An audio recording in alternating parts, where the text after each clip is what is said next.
Bonjour tout le monde. Aujourd'hui, je vais raconter l'histoire Le plus malin par Mario Ramos. C'est une histoire d'un loup qui a tellement envie d'être le plus malin.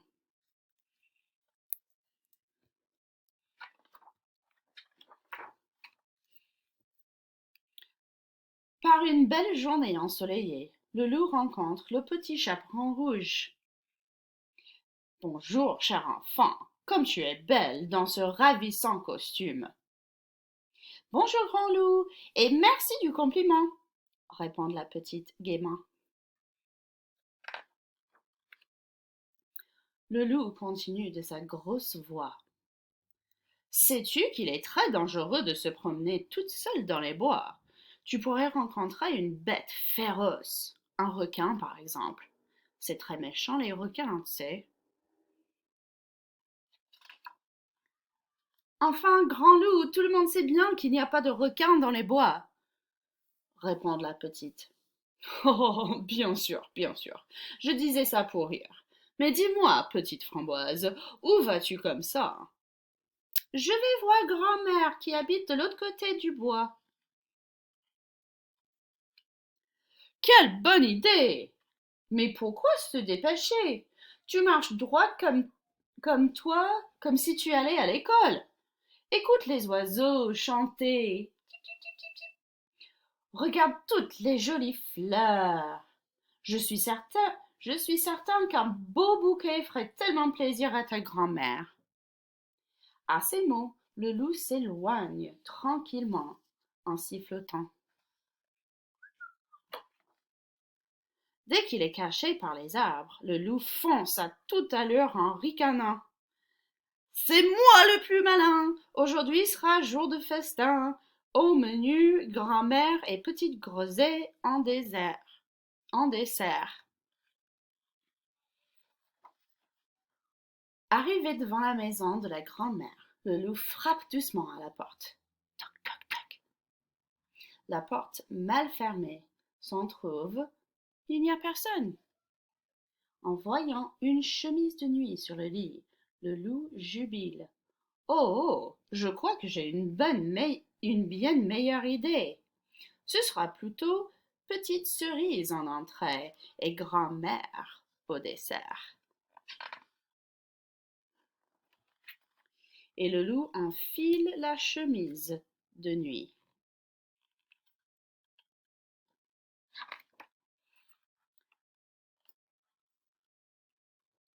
Parfait, parfait. Déguisé en grand-mère, je n'ai plus qu'à me glisser sous l'édredon et attendre bien sagement mon repas. Nom d'une pipe! Bouc d'imbécile! J'allais oublier d'effacer mes traces de pas devant la maison! S'exclame le loup en se précipitant dehors.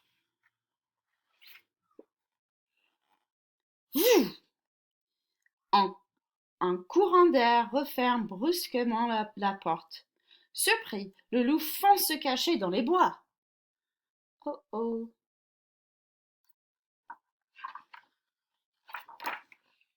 Saperlipopette! Crotte de bique! Oh! Bonjour grand-mère! Pardon-moi pour les gros mots, mais j'ai perdu mes lunettes. Pouvez-vous m'aider à les retrouver? Se lamente le chasseur à quatre pattes. Le loup s'éloigne en marmonnant. Si cet idiot croit que je vais l'aider à me plomber les fesses, il pense que c'est la grand-mère.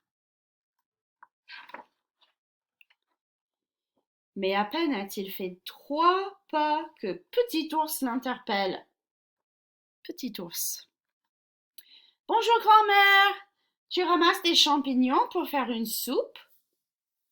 Cette histoire de grand-mère commence à m'énerver, rumine le loup en se contorsionnant désespérément pour se débarrasser à ce ridicule vêtement. Aussitôt, des éclats de rire retentissent dans la forêt.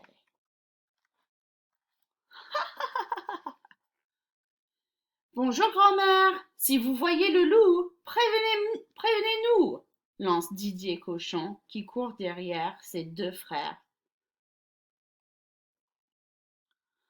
Cela ne perdit rien pour attendre, fulmine le loup. Tout le monde pense qu'il est la grand-mère en fait, à cause de sa chemise de nuit. Soudain, déboulent les 7 nains qui s'écrient en chœur. Bonjour grand-mère! Avant de continuer à chanter. Et oh, il fait beaucoup trop chaud. Et oh, pour aller au boulot. Et oh, on a mis notre maillot. Et oh, pour plonger dans le ruisseau. Le loup sent la moutarde lui monter au nez. Lorsqu'arrive le marquis, Jean-Charles Hubert Hector de Montrésor, qui l'interpelle. Oh la grand-mère, je cherche le château de la belle qui dort encore. Le loup se retient d'exploser et se dissimule derrière un gros chêne. Il gesticule, se courbe, se tortille, tournicote et remue dans tous les sens. Mais pas moyen d'enlever cette stupide chemise.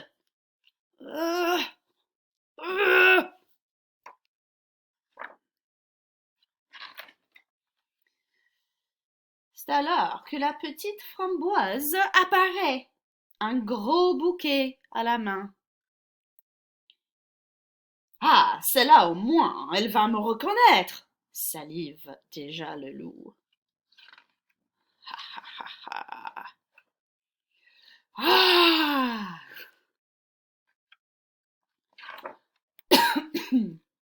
La petite fille éclate de rire. Grand-mère, ce masque de loup est super! La grosse tête poilue, les grandes dents pourries et les gros yeux globuleux, c'est pour moi?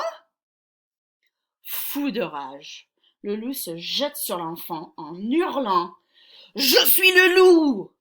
Le grand, méchant loup! Et je vais te dévorer d'un seul coup! Mais il se prend les pieds dans son déguisement et s'écrase lamentablement. Ah oui, c'est vrai, tu es le loup. Mais c'est rigolo, tu as la même chemise de nuit que ma grand-mère, dit la petite fille. Non, c'est pas rigolo, j'ai cassé toutes mes dents.